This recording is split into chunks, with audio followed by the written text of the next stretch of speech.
नमस्कार दोस्तों, स्वागत है आप सभी का सरकारी डेल्टा यूट्यूब चैनल पर। आज की इस वीडियो में हम बात करने वाले हैं रेलवे रिक्रूटमेंट बोर्ड आरआरबी की।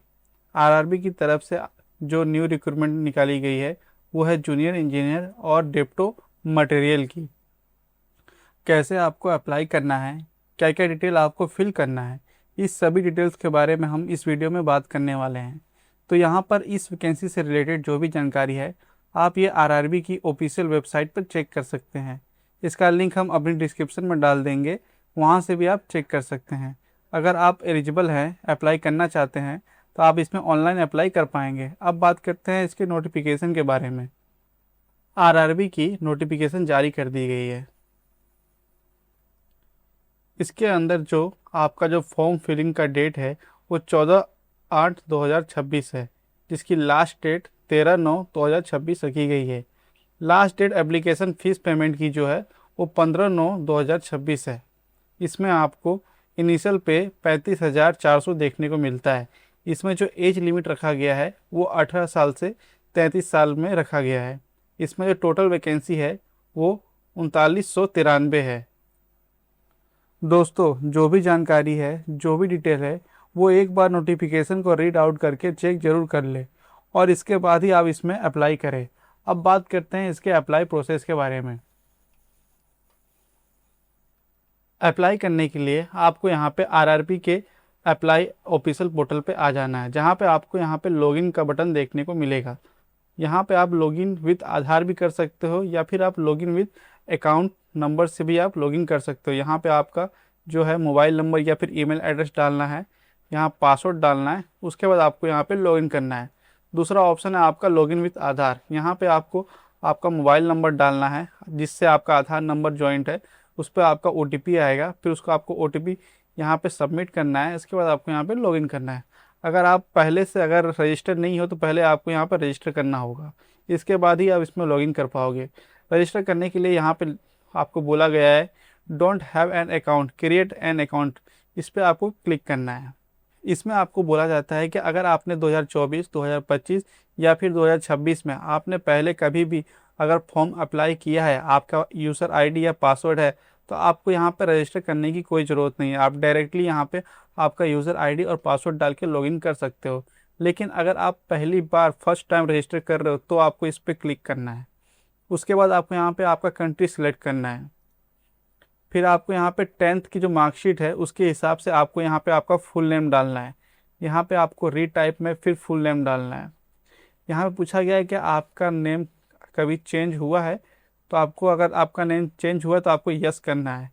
यस करने के बाद आपको यहाँ पे आपका जो नेम है वो बताना है, फिर से आपको यहाँ पे नेम कंफर्म करना है। अगर आपका नेम कभी चेंज नहीं हुआ है तो आपको यहाँ पे सिंपली नो करना है। इसके बाद आपको यहाँ पे डेट ऑफ बर्थ डालना है, यहाँ पे आपका डेट ऑफ बर्थ कंफर्म करना है।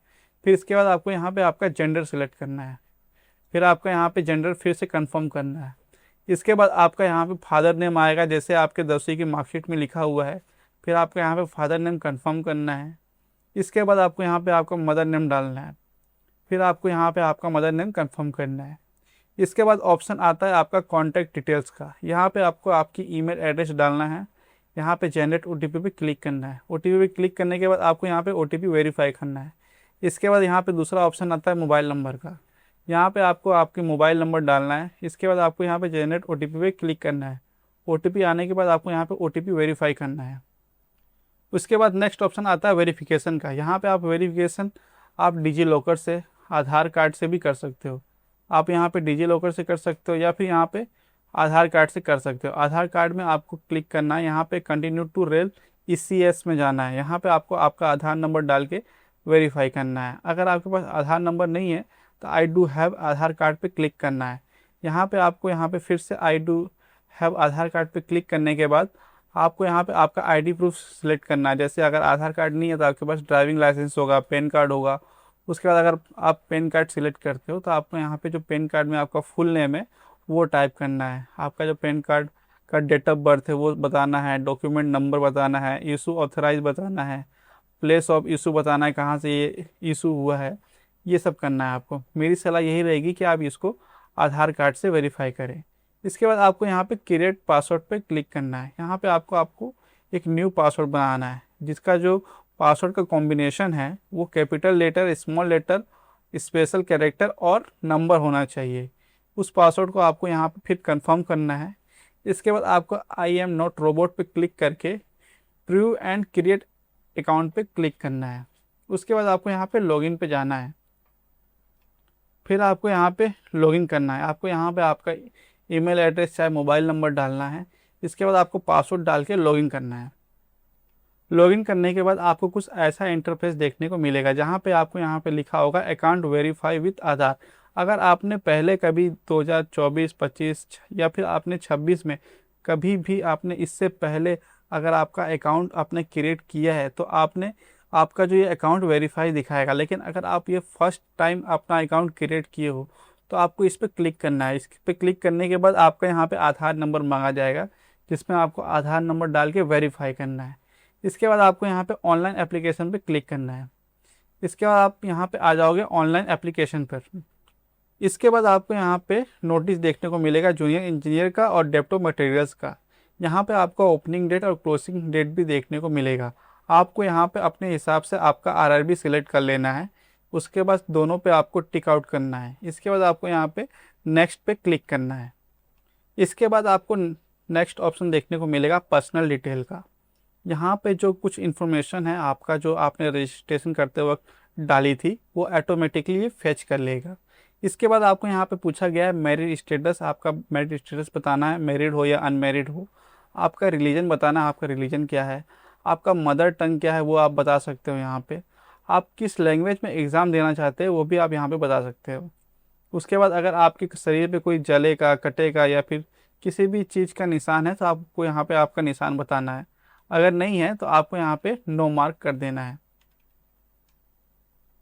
इसी तरह आपको यहाँ पे दूसरे ऑप्शन में भी अगर कोई निशान विशान है तो आप यहाँ पे बता सकते हो, अन्यथा आपको यहाँ पे नो मार्क कर देना है। इसके बाद नेक्स्ट ऑप्शन आता है यहाँ पे कम्युनिटीज़ का। कम्युनिटी में आपको यहाँ पे बताना है कि आप किस कम्युनिटी से आते हो। जनरल से आते हो, एससी से आते हो, एसटी से आते हो, ओबीसी से आते हो, ईडब्ल्यूएस से आते हो। आप जिससे भी आते हो आपको यहाँ पे बताना है। अगर आप ओबीसी से आते हो तो आपको यहाँ पे सिंपली ओबीसी पे क्लिक करना है। क्लिक करने के बाद आपको यहाँ पे बताना है कि आप क्रीमी लेयर से आते हो चाहे नॉन क्रीमी लेयर से आते हो। फिर आपको अगर नॉन क्रीमी लेयर से आते हो तो यहाँ पे बोला गया है कि नॉन क्रीमी लेयर से आते हो तो आपका नॉन क्रीमी लेयर का जो सर्टिफिकेट है वो 1/4/2026 के बाद का होना चाहिए और 13/9/2026 से पहले का होना चाहिए। इसके बाद आपको यहाँ पे आपकी कास्ट बतानी है, आपका सर्टिफिकेट नंबर बताना है, इशू ऑथराइज कौन है वो बताना है, आपका सर्टिफिकेट डेट का क्या है वो बताना है आपको। इसी तरह आपका ईडब्ल्यूएस है। ईडब्ल्यूएस में भी आपको सेम बोला गया है कि जो आपका ईडब्ल्यूएस का सर्टिफिकेट है वो 1/4/2026 से लेके 13/9/2026 से तक का होना चाहिए, वैलिड होना चाहिए। यहाँ पे आपको ईडब्ल्यूएस के जो सर्टिफिकेट नंबर है वो बताना है, इसका इशू ऑथराइज कौन है वो आपको यहाँ पे बताना है। फिर यहाँ पे इशू स्टेट कौन सा है वो आप यहाँ बता सकते हो। इसी तरह आपको यहाँ पे सर्टिफिकेट डेट भी आपको बताना है। फिर यहाँ पर नेक्स्ट ऑप्शन आता है एससी और एसटी में। एससी एसटी में ऐसा कोई कैटेगरिया नहीं है कि जैसे आपको कोई एक डेट दिया गया है, यहाँ ऐसा कुछ नहीं है। आपको यहाँ पे सेंट्रल गवर्नमेंट का सर्टिफिकेट लगाना है जहाँ पे आपका कास्ट नेम आएगा, सर्टिफिकेट नंबर आएगा, ऑथराइज कौन है वो आपको बताना है। यहाँ पे आपका सर्टिफिकेट डेट इशू कब हुआ था वो आपको डेट बताना है आपको यहाँ पे। और यहाँ पे एक और ऑप्शन देखने को मिलता है यहाँ पे ट्रेवल पास का। अगर आपको एग्ज़ाम के लिए ट्रेवल पास चाहिए तो आपको यहाँ पे यस पे क्लिक करना होगा। इसके बाद आपका जो यहाँ पे है नियरेस्ट आपका जो भी रेलवे स्टेशन है आपको वो बताना होगा। इसके बाद आपको यहाँ पे आपका कास्ट सर्टिफिकेट अपलोड करना होगा। यहाँ पर नेक्स्ट ऑप्शन देखने को मिलता है एड्रेस का। यहाँ पे आपको आपका प्रेजेंट एड्रेस पूछा जाता है। यहाँ पे आपका स्टेट बताना है, आपका स्टेट क्या है, आपका डिस्ट्रिक्ट बताना है कि आपका डिस्ट्रिक्ट क्या लगता है। यहाँ पे आपका एड्रेस बताना है, यहाँ पे आपका पिन कोड नंबर क्या है, प्रेजेंट नियरेस्ट सिटी क्या है वो बताना है आपको। फिर यहाँ पे पूछा गया परमानेंट एड्रेस के बारे में। अगर आपका प्रेजेंट एड्रेस और परमानेंट एड्रेस सेम है तो आपको यहाँ पे टिक पे क्लिक कर देना है। आपका प्रेजेंट एड्रेस और परमानेंट एड्रेस सेम हो जाएगा। उसके बाद आपको यहाँ पे सेव एंड नेक्स्ट पे क्लिक करना है। इसके बाद आपको नेक्स्ट ऑप्शन देखने को मिलता है अदर्स डिटेल्स का। यहाँ पे पूछा जा रहा है कि क्या आप एक्स सर्विसमैन हो तो आप यहाँ पे यस करके बता सकते हो। अगर आप एक्स सर्विसमैन हो तो आपको यहाँ पे यस करना है। इसके बाद आपका डिफेंस क्या था, आर्मी, नेवी, एयरफोर्स, ये आपको बताना है। आपकी रैंक क्या थी, डेट ऑफ एंट्री क्या था, ये सब आपको यहाँ पे बताना है। अगर नहीं हो तो आप यहाँ पे सिंपली नो कर सकते हो। इसके बाद पूछा गया है आप पीएच कैटेगरी से हो तो आपको यहाँ पे यस करना है। यस करने के बाद अगर आपका यहाँ बताना है आपका डिसेबिलिटी क्राइटेरिया क्या है, सब डिसेबिलिटी क्राइटेरिया क्या है, परसेंटेज ऑफ डिसेबिलिटी क्या है, आपका सर्टिफिकेट नंबर क्या है, सर्टिफिकेट इशू डेट क्या है, यूडीडीआई नंबर क्या है, ये सब आपको बताना है।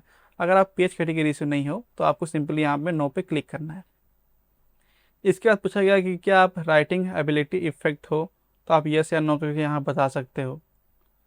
फिर यहाँ पे पूछा गया है कि आप इकोनॉमिक बैकवर्ड क्लास से हो, तो आप यहाँ पे यस कर सकते हो अगर हो तो आप। फिर आपको यहाँ पे आप टाइप ऑफ डॉक्यूमेंट लगाना है, जैसे कि ईबीएस सर्टिफिकेट हो गया, चाहे बीपीएल कार्ड हो गया, इज्जत एमएसटी हो गया, ये सब आपको लगाना है। फिर यहाँ पे आपका इशू ऑथराइज क्या था, सर्टिफिकेट नंबर क्या था, डेट ऑफ इशू क्या था, वो आपको बताना है। नहीं है तो आपको यहाँ पे सिंपली नो पे क्लिक कर देना है। फिर यहाँ पे पूछा गया कि आप इंडियन रेलवे में अगर आप एम्प्लॉय हो तो आपको यहाँ पे यस पे क्लिक करना है। इसके बाद आपका यहाँ पे आपको डिटेल्स भरना है, जैसे कि यहाँ पे HRMS ID भरना है, आपको NOC आपको जो लगाना है, यहाँ पे आपकी कैटेगरी क्या है, आप किस में हो आपको वो बताना है, प्लेस ऑफ वर्किंग क्या है, आपका जोन कौन सा है वो आपको बताना है। अगर आप रेलवे में एम्प्लॉय नहीं हो तो आपको यहाँ पे सिंपली नो पे क्लिक कर देना है। फिर यहाँ पे पूछा जा रहा है कि रेलवे को छोड़ के अगर आप किसी भी गवर्नमेंट में अगर आप नौकरी करते हो तो आप बता सकते हो, जैसे सेंट्रल गवर्नमेंट में, स्टेट गवर्नमेंट में, पीयूसी पब्लिक सर्विस सेक्टर में अगर हो तो आप बता सकते हो। नहीं हो तो आपको यहाँ पे सिंपली नॉट एप्लीकेबल पे आपको क्लिक करना है। उसके बाद यहाँ पे लिखा गया है bank details for refund for fees के बारे में। आप जो फीस यहाँ पे करोगे आपको वो फीस जो है रिफंड कर दी जाएगी। तो इसमें आपको बोला गया है कि जो आपका आधार कार्ड नंबर है जिस बैंक से, वो आपको आधार कार्ड यहाँ पे डालना है। अगर आपका आधार कार्ड बैंक नंबर से लिंक नहीं है तो आप यहाँ पे अपने फादर का या फिर अपनी मदर का भी नंबर, आधार कार्ड नंबर डाल सकते हो, जिससे भविष्य में आपका जो पैसा रिफंड है वो आपके फादर के या फिर आपके मदर के अकाउंट नंबर पे जाएगा। आपको कुछ इस तरह आपको देखने को मिलेगा, जिस तरह की मैंने यहाँ पे एक आधार कार्ड डाला है, इसमें मेरा जो अकाउंट नंबर है वो HDFC बैंक लिमिटेड का लिंक है। इसी तरह आपको भी यहाँ पे ऑप्शन देखने को मिलेगा अगर आपके केस में लिंक होगा तो। अगर नहीं है तो आप सिंपली अपने फादर या मदर का आप यहाँ पे डाल सकते हो। इसके बाद आपको यहाँ पे सेव करना है। इसके बाद आपको नेक्स्ट पे क्लिक करना है। इसके बाद नेक्स्ट ऑप्शन आता है यहाँ पे आपका एजुकेशन क्वालिफिकेशन के बारे में, जहाँ पे आपको आपका जो है यहाँ पे आपको 10वीं का जो है इन्फॉर्मेशन डालना होगा, मैट्रिक्स का। यहाँ पे मैंने पहले से ऐड कर दिया है तो मैं आपको यहाँ पे बताता हूँ किस तरह करना है। यहाँ पे आपको आपका जो मैट्रिक्स है वो सिलेक्ट करना है, आपका स्टेट क्या है वो बताना है आपको, यहाँ पे आपका डिस्ट्रिक्ट क्या है वो बताना है, फिर आपको यहाँ पे आपका बोर्ड का नेम डालना है, डेट ऑफ पासिंग बताना है आपको यहाँ पे, फिर उसके बाद आपको यहाँ पे रोल नंबर डालना है, फिर इसके बाद आपका जो सर्टिफिकेट का जो सीरियल नंबर है वो आपको बताना है। इसके बाद आपको यहाँ पे अपडेट कर देना है। इसके बाद नेक्स्ट ऑप्शन आता है यहाँ पे बैचलर ऑफ साइंस का। बैचलर ऑफ साइंस में आपको यहाँ पे आपको बताता है कि यहाँ पे जो आपका डिसिप्लिन है वो आपको सिलेक्ट करना है। जैसे यहाँ पे सिविल इंजीनियर का एक ही ऑप्शन बता रहा है तो यहाँ पे मैं सिविल इंजीनियर सेलेक्ट कर रहा हूँ। उसके बाद आपका जो एक कोर्स का नेम है वो बताना जो आपके सर्टिफिकेट पे लिखा होता है। फिर आपको यहाँ पे आपका स्टेट बताना है, किस स्टेट से हो आप, आपका जो डिस्ट्रिक्ट है वो आपको बताना है, आपका कॉलेज का नेम या फिर यूनिवर्सिटी का नेम बताना है, डेट ऑफ पासिंग बताना है, आपका परसेंटेज कितना था वो आपको बताना है। फिर इसी की तरह अगर आपके पास अगर डिग्री ऑफ इंजीनियर है तो आप उस पर भी सिलेक्ट कर सकते हो, जिसमें आपका यहाँ पे डिसिप्लिन बताना है, आप किस से आपने किया है, इलेक्ट्रिकल इंजीनियर, इलेक्ट्रॉनिक, जो भी आपने किया है उसको आपको सिलेक्ट करना है। इसके बाद यहाँ पे आपका कोर्स का नेम बताना है जो आपके सर्टिफिकेट पे लिखा हुआ है, आपका स्टेट बताना है, फिर आपका यहाँ पे डिस्ट्रिक्ट सिलेक्ट करना है, फिर आपका यहाँ पे कॉलेज का नेम चाहिए, यूनिवर्सिटी का नेम बताना है, डेट ऑफ पासिंग बता रहा है, फिर आपका यहाँ पे परसेंटेज बताना है। इसी तरह अगर आपने अगर डिप्लोमा किया है 3 साल का तो आप वो भी बता सकते हो। यहाँ पे भी सिंपली सेम रहेगा, जैसे कि आपका यहाँ पे डिसिप्लिन बताना है, आपने किस फील्ड से आपने डिप्लोमा किया है, फिर आपके कोर्स का नेम जो सर्टिफिकेट में लिखा है वो बताना है, स्टेट बताना है, डिस्ट्रिक्ट बताना है, आपके कॉलेज का नेम बताना है, डेट ऑफ पासिंग बताना है। उसके बाद आपको यहाँ पे ऐड कर देना है। इसके बाद आपको यहाँ पे नेक्स्ट पे क्लिक करना है। इसके बाद नेक्स्ट ऑप्शन आता है यहाँ पे अपलोड प्रोफाइल डॉक्यूमेंट का। यहाँ पे आपको बताया गया है कि आपकी जो लाइव फोटो कैप्चर करनी है, यहाँ पे आपको सैंपल दिया गया है रिजेक्टेड फोटो का। यहाँ पे आपको इस तरह से आपको जो फोटो है अपलोड नहीं करनी है, आपको इस तरह से फोटो अपलोड करनी है सिंपल। यहाँ पे आपको बताया गया है कि आपको नॉन वाइट ड्रेस पहनना है, जैसे कि वाइट ड्रेस ना हो, उसका जो बैकग्राउंड है वो क्लियर दिखना चाहिए। यहाँ पे आपको बोला गया है कि जो आपका जो फेस है वो स्ट्रेट होना चाहिए, फिर आपको यहाँ पे बताया गया है कि आप यहाँ पे टोपी या फिर मास्क या फिर ग्लासेस नहीं पहन सकते हो। इसके बाद यहाँ पे आपको कैप्चर टू लाइव इमेज पे क्लिक करना है। यहाँ पे आपको कैप्चर लाइव इमेज पे क्लिक करने के बाद यहाँ पे पूछा गया है कि आप यहाँ पे ट्विन भाई या ब्रदर हो, है ना, तो आपको यहाँ पे यस करना है। अगर अगर अगर आप ट्विन हो तो, अगर नहीं हो तो आपको यहाँ पे सिंपली नो पे क्लिक करना है।